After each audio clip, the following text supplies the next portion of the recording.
আসসালামু আলাইকুম, আমি জান্নাতুন নাইমা আফরোজ, ডায়েটিশিয়ান।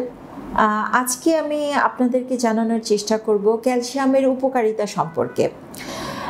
আসলে ক্যালসিয়াম আমাদের কাছে এখন অতি পরিচিত একটি শব্দ, কারণ সবাই কম বেশি দেখা যায় ছোট থেকে বড় সবাই আসলে ক্যালসিয়ামের ঘাটতিতে বর্তমানে আমরা ভুগছি। তো ক্যালসিয়াম আসলে কিভাবে কি কাজ করে এটা আমাদের যদি জানা থাকে, তাহলে সেই ক্ষেত্রে বলা যায় যে ক্যালসিয়ামটা আমাদের গ্রহণে আমরা বেশি উৎসাহী হব এবং শারীরিক জটিলতা থেকে মুক্তি পাবো। যেমন ক্যালসিয়াম আমাদের শরীরে কাজ করতে পারে বোন হেলথ, আমাদের হাড়ের যে গঠন, এটাকে ঠিক করার জন্য আসলে ক্যালসিয়ামের কোনো বিকল্প হয় না। তো ক্যালসিয়াম জাতীয় খাবার খেলে আমাদের হাড়ের ব্যথা, তারপর অস্টিওপোরোসিস বা টিনেজে বাচ্চারা যখন বড় হয় পায়ের ব্যথা থাকে, হাত পায়ের ব্যথা থাকে, এই ব্যথাটাকে দূর করতে ক্যালসিয়াম অনেক সাহায্য করে। এছাড়া আমরা যেটা বলবো যে কার্ডিয়াক ফাংশন, ক্যালসিয়াম শুধু হাড়ের গঠনই না, আমাদের হার্টের যে ফাংশন সেটাকে ঠিক করতে সাহায্য করে। যেমন হার্টের যে মাসেলগুলো আছে সেগুলো রিল্যাক্স করার জন্য আসলে ক্যালসিয়াম অত্যন্ত গুরুত্বপূর্ণ একটি উপাদান। তাই আসলে ক্যালসিয়াম রিচ খাবারটা আমাদের গ্রহণ করা উচিত। এছাড়া আমরা বলবো যে ব্লাড ক্লটিং বা রক্ত জমাট বাঁধার যেই ধরনের যে উপাদানগুলো আসলে রক্ত জমাট বাঁধতে সাহায্য করে, তার মধ্যে ক্যালসিয়াম একটি অত্যন্ত গুরুত্বপূর্ণ উপাদান। ক্যালসিয়ামের অভাবে কিন্তু অনেক সময় ব্লাড ক্লট হতে চায় না, যেমন হঠাৎ করে হাত কেটে গেল, দেখা যায় ব্লিডিং হয়েই যাচ্ছে। তো এই ধরনের ব্লিডিংগুলো যাতে খুব দ্রুত বন্ধ হয়, সেই জন্য আসলে ক্যালসিয়াম রিচ খাবারগুলো আমাদের শরীরে প্রয়োজন। এছাড়া ব্লাড প্রেশারের কথা বলতে পারি, এটা প্রেগনেন্সি থেকে শুরু করে যারা এইজড পার্সন আছেন সবার জন্য আসলে হাই ব্লাড প্রেশার একটা খুব ঝুঁকিপূর্ণ একটা ব্যাপার।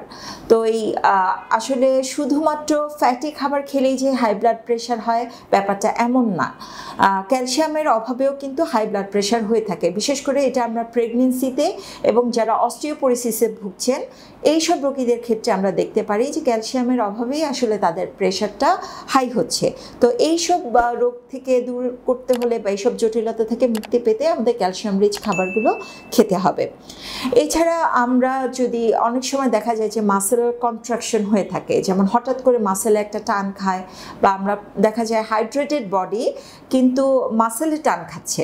তো এই ধরনের মাসেল কন্ট্রাকশন থেকে মুক্তি পাওয়ার জন্য আসলে আমাদের ক্যালসিয়াম রিচ খাবার খেতে হবে, কারণ যখন এই মাসেলটা টান খায় মাসেল থেকে ক্যালসিয়াম রিলিজ হয় এবং আমাদের এই মাসেলটাকে রিলিজ করতে সাহায্য করে এবং এই যে মাসেল টানের যে ব্যথা এগুলো দূরীভূত হয়। এছাড়া আমরা বলবো যে কোলেস্টেরল লেভেল, ক্যালসিয়াম যাদের অনেকেরই আছে যে বংশগতভাবে তাদের কোলেস্টেরল লেভেলটা বেশি, এই সব রোগীদের ক্ষেত্রে বা কারো হয়তো ফ্যাটি খাবার থেকেও কোলেস্টেরলটা বেশি হতে পারে। এই কোলেস্টেরল থেকে মুক্তি পাওয়ার জন্য বা লেভেলটাকে কম রাখার জন্য, রেঞ্জের ভিতরে রাখার জন্য আসলে ক্যালসিয়াম রিচ খাবারগুলো আমাদের গ্রহণ করা উচিত।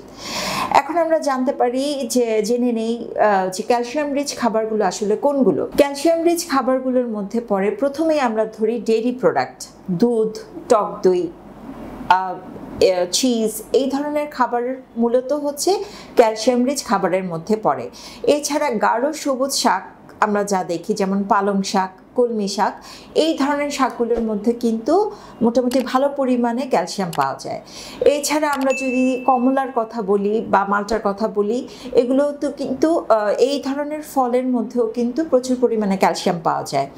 তারপর যে ধরনের ছোট মাছ রয়েছে যেগুলো আমরা চিবিয়ে খেতে পারি, বা যেসব মাছের হাড়গুলো নরম হয় যেগুলো আমাদের চিবিয়ে খেতে কোনো সমস্যা হয় না, সেই মাছগুলোও কিন্তু ক্যালসিয়াম রিচ মাছ।